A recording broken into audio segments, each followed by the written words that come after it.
ગોસના નિયમનો પ્રથમ ઉપયોગ વિદ્યુત ભારિત સમતલ વડે ઉત્પન્ન થતા વિદ્યુત ક્ષેત્રની આપણે વાત કરી. આજે મારે જે વાત કરવી છે વિદ્યુત ભાર, આપણે વિદ્યુત એક સુરેખ તાર પર નિયમિત વિદ્યુત ભારની રેખીય ઘનતા લેમ્ડા, એના અનુરૂપ વિદ્યુત ક્ષેત્ર E બરાબર λ/2 2πε0 r એની આપણે વાત કરી. હવે વાત કરવી છે મારે વિદ્યુત ભારિત અનંત સમતલથી ઉદ્ભવતું વિદ્યુત ક્ષેત્ર. આજનો આપણો ટોપિક છે મિત્રો વિદ્યુત ભારિત અનંત સમતલથી ઉદ્ભવતા વિદ્યુત ક્ષેત્રની મારે ચર્ચા કરવી છે. એના માટે વિદ્યુત ભારની પૃષ્ઠ ઘનતા સિગ્મા ધરાવતું મેં એક સમતલ લીધું છે. પ્રથમ મુદ્દો આપણે હાઇલાઇટ કરીશું. સમાન રીતે વિદ્યુત ભારિત અનંત સમતલ પર વિદ્યુત ભારની પૃષ્ઠ ઘનતા સિગ્મા છે. ધારો કે આ આપણું સમતલ છે, આ આપણું સમતલ છે, તો સમતલને લંબ x અક્ષને લીધેલી છે. સમતલને લંબ x અક્ષ લીધી છે. આ y અક્ષ છે, સોરી આ z અક્ષ છે ને આ y અક્ષ છે બહાર. એટલે સમતલને લંબ મેં અહીંયા x અક્ષ લીધેલી છે. એટલે આપણી થિયરી વ્યાખ્યાયિત કરવાની પહેલી પૂર્વધારણા છે આપણે એક વિદ્યુત ભારની પૃષ્ઠ ઘનતા સિગ્મા ધરાવતું સમતલ લીધું છે. આ સમતલ ને x અક્ષ સમતલને લંબ છે. x અક્ષ સમતલને લંબ હોય તો મિત્રો વિદ્યુત ક્ષેત્ર y અને z અક્ષ પર એના y અને z ના યામ પર આધારિત ન હોવાથી આપણે દરેક બિંદુએ વિદ્યુત ક્ષેત્ર x અક્ષને સમાંતર લઈ શકીએ. જો આપણે જે ગૌસીયન પૃષ્ઠ આગળ ચર્ચા કરી એમાં બિંદુ 1 ને અનુરૂપ વિદ્યુત ક્ષેત્ર E સદિશ, 2 ને અનુરૂપ વિદ્યુત ક્ષેત્ર E સદિશ બંને સમાંતર લઈ શકીએ. પ્રથમ મુદ્દાની આ વાત છે. એના પછી આપણે એક ગૌસીયન પૃષ્ઠ લેવું પડે. આગળની થિયરીની જેમ આગળની થિયરી પણ આપણે એ જ પ્રમાણે વ્યાખ્યાયિત કરી હતી. એક ગૌસીયન પૃષ્ઠ વ્યાખ્યાયિત કરવું પડે. એના માટે મેં સમાંતર બાજુ ચતુષ્ફલક ગૌસીયન સપાટી લીધી છે જેનું આડછેદનું ક્ષેત્રફળ a છે. આપણી ગૌસીયન સપાટી છે, એક પ્રકારની લંબઘન છે. શું છે મિત્રો? લંબઘન છે. લંબઘનની માત્ર બે બાજુએ જ આપણને ફ્લક્સ મળશે કારણ કે પૃષ્ઠ છે ને એને લંબ છે. પૃષ્ઠ લંબ હોવાથી વિદ્યુત ક્ષેત્ર આ બે બાજુએ જ સમાંતર હશે. આની પાસે એ વિદ્યુત ક્ષેત્ર લંબ થઈ જશે એટલે phi બરાબર E ડોટ a અનુસાર મને જવાબ 0 મળશે ફ્લક્સનો.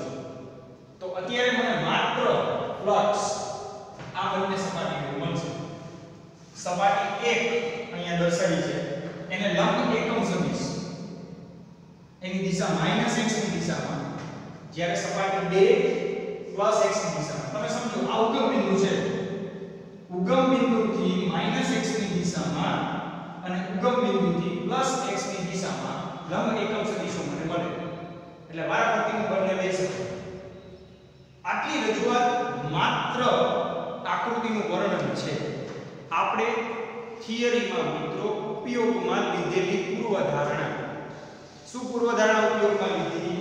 ફરી એકવાર આપણી પાસે વિદ્યુત ભારિત અનંત સમતલ છે. આ અનંત સમતલ વડે ઉત્પન્ન થતું વિદ્યુત ક્ષેત્રમાં મેળવવું છે. આ સમતલ પર વિદ્યુત ભારની પૃષ્ઠ ઘનતા સિગ્મા છે. આ સમતલને લંબ x અક્ષ છે. ઉત્પન્ન થતું ક્ષેત્ર y અને z યામ પર આધારિત નથી. તેથી બંને બાજુ એટલે આની બંને બાજુ ધારો કે આ સમતલ છે આ બાજુ ને આ બાજુ વિદ્યુત ક્ષેત્ર x અક્ષને સમાંતર થઈ ગયું છે. પછી તો કે બીજા સ્ટેપમાં એક ગૌસીયન સપાટી લીધી આપણે જેને આપણે લંબઘન કહીશું સાદી ભાષામાં. ગૌસીયન સપાટીની બંને બાજુઓ 1 અને 2 પાસે મને ફ્લક્સનું મૂલ્ય મળશે. સામાન્ય સપાટીઓની ચર્ચા કરીએ તો સપાટી 1 ને લંબ એકમ સદિશ લો તો ઋણ x ની દિશામાં થાય. સપાટી 2 ને લંબ એકમ સદિશ લો તો ધન x દિશામાં થાય. બંને બાજુ વિદ્યુત ક્ષેત્ર સમાન છે. તેથી બંને સપાટી પાસેનું એમાંથી પસાર થતું ફ્લક્સ સમાન થશે. E ડોટ ડેલ્ટા s અનુસાર સમાન થશે. અને એનું મૂલ્ય આપણે આનું આડછેદનું ક્ષેત્રફળ a લીધું છે. બંને બાજુનું આડછેદનું ક્ષેત્રફળ a લીધું છે. તો એનું અનુરૂપ મૂલ્ય મને E * a થશે. આમ બે ગૌસીયન સપાટી છે, બે બાજુઓ છે, બંનેને કારણે કુલ ફ્લક્સ phi1 + phi2 એટલે En + Ea બરાબર 2Ea જેટલું ફ્લક્સ મને મળે. કુલ ફ્લક્સ મળી ગયું. દરેક વખતે મિત્રો તમે જાણો છો કે આપણે આની આગલી થિયરીમાં પણ તાર પર નિયમિત વિતરણવાળી થિયરીમાં પણ વિદ્યુત ક્ષેત્ર જે મળ્યું ત્રણ જ સ્ટેપ થી આપણને વિદ્યુત ક્ષેત્ર મળે છે એટલે થિયરી બહુ સિમ્પલ વે થી વ્યાખ્યાયિત કરી શકાય છે પહેલા આકૃતિનું વર્ણન લઈએ છીએ પછી ગૌસીયન સપાટી સાથે સંકળાયેલ ફ્લક્સ લઈએ છીએ પછી સપાટી વડે ઘેરાયેલ વિદ્યુતભાર અને ગૌસનો નિયમ લગાડીએ q બાય એપ્સિલોન 0 અનુસાર એનું મૂલ્ય સરખા હોય વિદ્યુત ક્ષેત્ર મળી જાય કોમન સ્ટેપ એવી જ રીતે આપણે પહેલા ગૌસીયન સપાટીમાંથી કુલ વિદ્યુત ફ્લક્સ લઈ 2E જેટલું બંધ સપાટી વડે ઘેરાતો વિદ્યુતભાર q બરાબર સિગ્મા એ વિદ્યુતભારની પૃષ્ઠ ઘનતાનું સૂત્ર સિગ્મા બરાબર q બાય 1 આગળ મળી ગયા છો તો ગૌસના નિયમ અનુસાર 2E phi નું મૂલ્ય બરાબર phi બરાબર q બાય એપ્સિલોન 0 q નું મૂલ્ય સિગ્મા એ ઉડી જશે મળશે E બરાબર સિગ્મા બાય 2 એપ્સિલોન 0 અનંત વિદ્યુતભારિત સમતલ વડે ઉત્પન્ન થતું વિદ્યુત ક્ષેત્ર સિગ્મા બાય 2 એપ્સિલોન 0 જેટલું થાય મારે આની દિશામાં દર્શાવવું હોય તો હું E સદિશ બરાબર sigma by 2 epsilon 0 * n cap લઈશ મિત્રો અહીંયા n કેપ સમતલને લંબ અને સમતલથી દૂર તરફ જતો એકમ સદિશ છે હવે આપણે આજે વિદ્યુતભારિત સમતલની વાત કરી છે અનંત વિદ્યુતભારિત સમતલ આ વિદ્યુતભારિત સમતલ ઉપર નિયમિત વિદ્યુતભાર વિતરણ એ ધન વિદ્યુતભાર અને ઋણ વિદ્યુતભાર બંનેથી લઈ શકાય ધન વિદ્યુતભાર હોય તો સિગ્મા ધન હોય ઋણ વિદ્યુતભાર હોય તો સિગ્મા ઋણ હોય તો જો સિગ્મા ધન હોય તો E ની દિશા તમે જાણો છો ધન વિદ્યુતભાર વડે ઉત્પન્ન થતું વિદ્યુત ક્ષેત્ર ત્રિજ્યાવર્તી દિશામાં બહાર તરફનું હોય તો સમતલથી દૂર તરફ હોય E ની દિશા જો સિગ્મા ઋણ હોય તો સમતલ તરફ E ની દિશા હોય તો તમે બોર્ડ પર જોઈ શકો છો મિત્રો કે આપણે જે ચર્ચા કરી છે અત્યારે અતિ મહત્વની થિયરી છે એ છે વિદ્યુત ભારિત અનંત સમતલથી ઉદ્ભવતું વિદ્યુત ક્ષેત્ર અને એનું મૂલ્ય મને E સદિશ બરાબર સિગ્મા બાય 2 એપ્સિલોન 0 જેટલું મળે છે એકદમ શોર્ટમાં મિત્રો આપણે થિયરીને જોઈએ સમય ન બગાડવામાં આપણે એક વિદ્યુતભારિત સમતલ લીધું છે જેના પર વિદ્યુતભારની પૃષ્ઠ ઘનતા સિગ્મા છે આ પૃષ્ઠને લંબ x અક્ષ લીધી છે એટલે વિદ્યુત ક્ષેત્ર y અને z અક્ષ પર આધારિત નથી તેથી વિદ્યુત ક્ષેત્ર બંને બાજુ x અક્ષને સમાંતર થશે બહુ સિમ્પલ રજૂઆત તમને થિયરેટિકલ દર્શાવી દીધી છે મેં આરસી ક્ષેત્રફળ a ધરાવતું એક ગૌસીયન પૃષ્ઠ મેં લીધો છે જેને આપણે લંબઘન કહીશું આ લંબઘનની માત્ર બે બાજુ વડે જ મને ફ્લક્સ મળે આ બંને જગ્યાએ વિદ્યુત ક્ષેત્ર સમાંતર x અક્ષ અને y અક્ષ સમતલને લંબ છે અને અક્ષને સમાંતર ક્ષેત્ર થશે તો બંને તરફની દિશામાં હું વાત કરું તો મને સપાટી 1 ને લંબ એકમ સદિશ ઋણ x દિશામાં આને ઉગમ બિંદુ લો તો ઉગમ બિંદુથી આ દિશા ઋણ x ઉગમ બિંદુથી આ દિશા ધન x સપાટી x ઋણ x ની દિશામાં છે સપાટી 2 ધન x ની દિશામાં છે બંને બાજુ વિદ્યુત ક્ષેત્રનું મૂલ્ય સમાન છે શું છે બંને બાજુ વિદ્યુત ક્ષેત્રનું મૂલ્ય સમાન છે વિદ્યુત ક્ષેત્રનું મૂલ્ય સમાન હોવાથી આપણને એક સમાન ફ્લક્સ મળશે જેને હું EA જેટલું કહીશ મને એક સમાન ફ્લક્સનું મૂલ્ય મળશે EA તો ગૌસીયન સપાટીમાંથી કુલ ફ્લક્સ સપાટી 1 અને સપાટી 2 બંનેને કારણે એટલે કે phi બરાબર phi1 phi2 એટલે કે EA EA બરાબર 2EA જેટલું થાય કુલ ફ્લક્સ મળી ગયું બીજું સ્ટેપ બંધ સપાટી વડે ઘેરાતો વિદ્યુતભાર લઈ લો q બરાબર સિગ્મા * a વિદ્યુતભાર મળી ગયો phi બરાબર q બાય એપ્સિલોન 0 એટલે કે 2EA બરાબર q બાય એપ્સિલોન 0 q ની કિંમત મૂકો સિગ્મા a બાય એપ્સિલોન 0 એને કેન્સલ કરી નાખો મળે વિદ્યુત ક્ષેત્ર ત્રણ સિમ્પલ સ્ટેપ ની થિયરી વ્યાખ્યાયિત થઈ ગઈ છે જે આમાં મેઇન વસ્તુ છે એ છે આકૃતિ દોરવી મિત્રો આકૃતિ વ્યવસ્થિત દોરાવી જોઈએ અને આકૃતિ દોરાય પછી તો માત્ર આકૃતિનું વર્ણન અને ત્રણ સ્ટેપ પહેલા ફ્લક્સ લેવાનું પછી વિદ્યુતભાર લેવાનો ત્રીજું ગૌસના નિયમ પરથી સરખો એટલે વિદ્યુત ક્ષેત્ર સિગ્મા બાય 2 એપ્સિલોન 0 મળી ગયું તો આ પ્રમાણે આપણે અહીંયા બહુ સરળ રીતે વિદ્યુતભારિત અનંત સમતલથી ઉદ્ભવતા વિદ્યુત ક્ષેત્ર એનું સૂત્ર એનું મૂલ્ય આપણે મેળવી શકીએ આના પછી મિત્રો આપણે ચેપ્ટરની છેલ્લી થિયરી વિદ્યુતભારિત પાતળી ગોળાકાર કવચ એના અંદરના બિંદુએ અને એના બહારના બિંદુએ વિદ્યુત ક્ષેત્ર મેળવવું છે. એટલે હવે પછીની થિયરી આપણે જે ચેપ્ટરની છેલ્લી થિયરી છે ગૌસના નિયમનો ઉપયોગ છે એની ચર્ચા કરશું.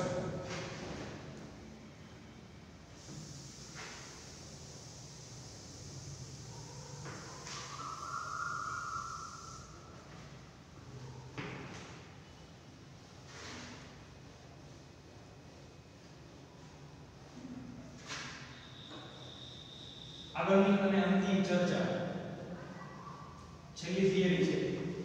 બે અલગ અલગ સપાટીઓ અંદર અને બહાર એની અંદર ચર્ચા દર્શાવવાની છે. આગળની થિયરીની મિત્રો રજૂઆત જોઈએ આપણે. મિત્રો તમે જોઈ શકો છો વિદ્યુતભારિત પાતળી ગોળાકાર કવચના બહારના અને અંદરના બિંદુએ મારે વિદ્યુત ક્ષેત્રની ચર્ચા કરવી છે. આપણો ભણવાનો ટોપિક છે એક વિદ્યુતભારિત કવચ છે. આકૃતિમાં તમને દર્શાવી છે આ ત્રિજ્યાનું વિદ્યુતભારિત કવચ છે. આ કવચ પર વિદ્યુતભારની પૃષ્ઠ ઘનતા સિગ્મા છે. કવચ પર વિદ્યુતભારની પૃષ્ઠ ઘનતા સિગ્મા છે. કવરની બહાર તરફ કેન્દ્રથી r જેટલા અંતરે એક ગૌસિયન સપાટી ગોળાકાર ગૌસિયન સપાટી લીધી છે. આ ગૌસિયન સપાટી પરના દરેક બિંદુએ કવચને કારણે ઉત્પન્ન થતું વિદ્યુત ક્ષેત્ર પણ સમાન છે. ઈ સમાન વિદ્યુત ક્ષેત્ર એના કારણે એની સાથે ઘેરાયેલું ફ્લક્સ પરથી મારે વિદ્યુત ક્ષેત્ર મેળવવું છે. જોતા જઈએ કવચની બહારના બિંદુએ આપણો આજનો મુખ્ય હેતુ છે કવચની બહારના બિંદુએ ક્ષેત્ર મારે મેળવવું છે. પ્રથમ આપણે એટલી રજૂઆત જોઈએ. આકૃતિમાં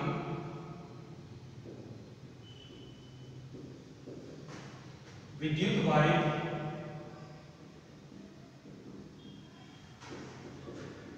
કવચથી બહાર તરફ કેન્દ્રથી r અંતરે એક મેં ગૌસિયન સપાટી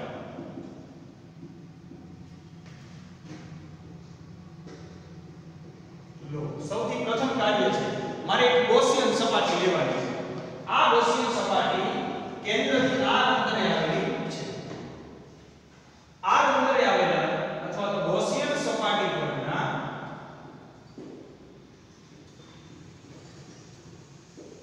દરેક બિંદુએ વિદ્યુત ક્ષેત્ર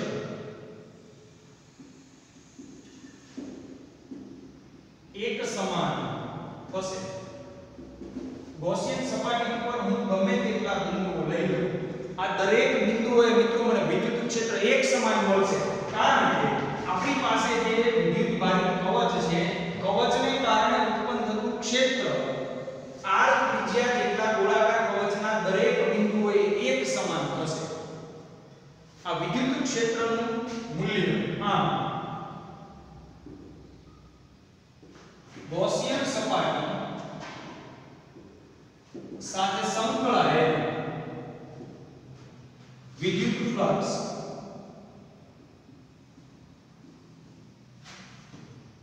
phi બરાબર ફ્લક્સના સૂત્ર અનુસાર વિદ્યુત ક્ષેત્રનું મૂલ્ય આપણે E લઈએ into s એટલે સરફેસ લઈશું ભાગ્યા સ્મોલ r ત્રિજ્યાના ગોળાકાર કવચનું પૃષ્ઠફળ લઈશું. ગોળાનું પૃષ્ઠફળ અનુસાર મળશે મને અહીંયા એનું મૂલ્ય 4πr² E in bracket 4πr².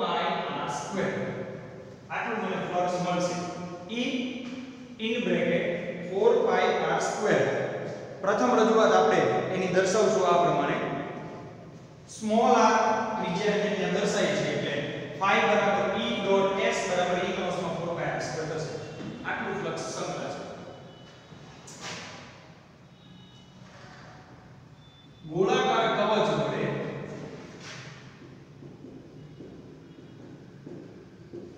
ઘેરાયેલ વિદ્યુત ભાર આપણું બીજું સ્ટેપ. દરેક થિયરીને મિત્રો આપણે આમ જ વ્યાખ્યાયિત કરી છે. આપણે ચેપ્ટરની અંતિમ થિયરીમાં ગોળાકાર કવચ વડે ઘેરાયેલો વિદ્યુતભાર Q બરાબર સિગ્મા ઇન્ટુ A. હવે આની ત્રિજ્યા કેટલી છે? Capital R. કેટલી ત્રિજ્યા છે? Capital R. તો એનું આર છે તમને મળશે 4 પાઈ કેપિટલ R સ્ક્વેર. આટલો વિદ્યુતભાર ઘેરાશે. બહુ સિમ્પલ રજૂઆત.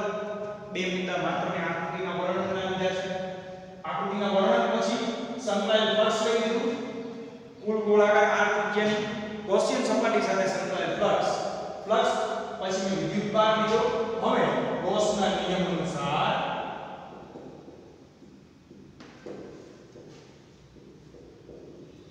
phi બરાબર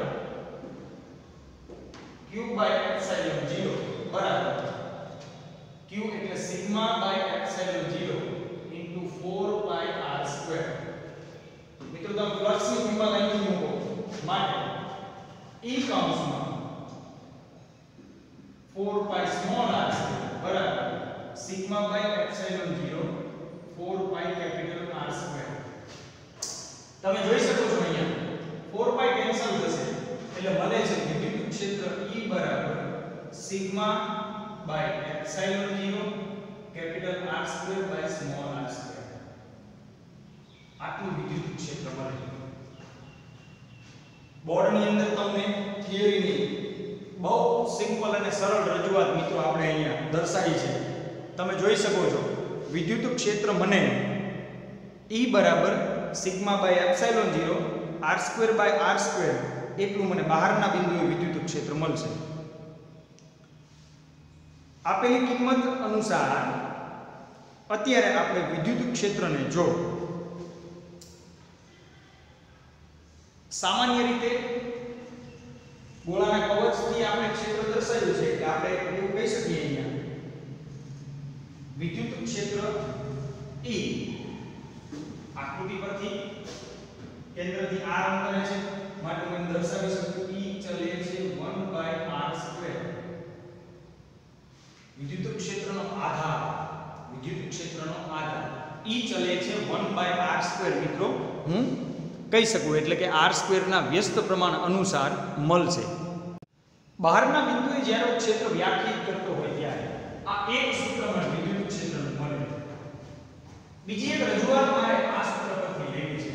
હવે એક મુદ્દાને આપણે અહીંયા એડ કરશું મિત્રો. હવે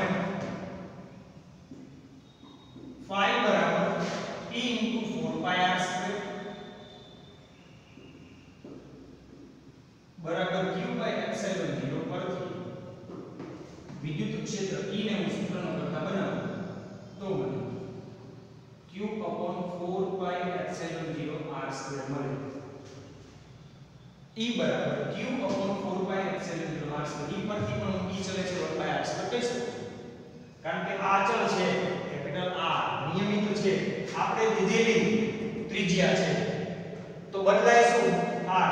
અહીંયા પુષ્ટ રાખો અહીંયા કોઈ પણ બિંદુએ હું રાખું મને E બરાબર q upon 4 pi epsilon 0 r square મળશે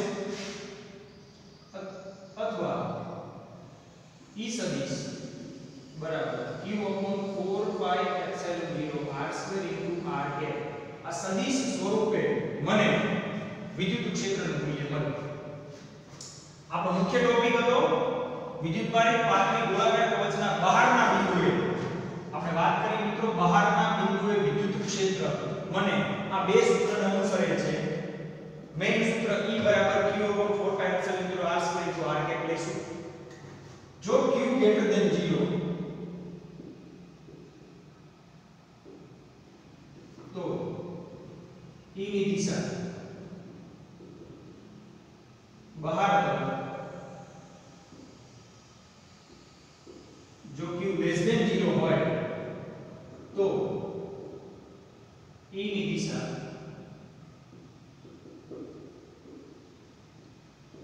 અંદર તરફની હોય છે.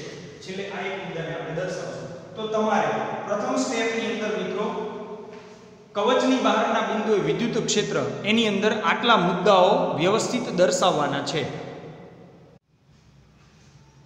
આજ થિયરીમાં મિત્રો આપણે બીજી વાત કરવી છે. કવચના અંદરના બિંદુએ વિદ્યુત ક્ષેત્રની વાત કરવી છે. તો આ થિયરી પછી વ્યાખ્યાયિત કરશું.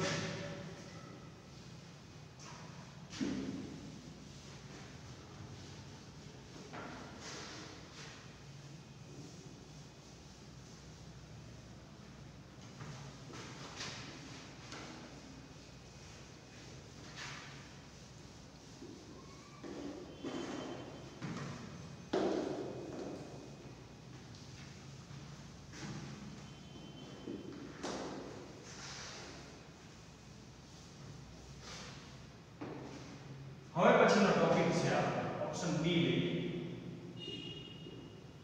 કવચની અંદરના બિંદુઓએ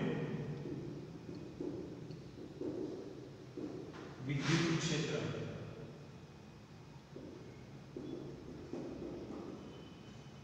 છેલ્લી ચર્ચા આપણી ચેપ્ટરની અંદર છેલ્લી ચર્ચા આની આપણે કરશું.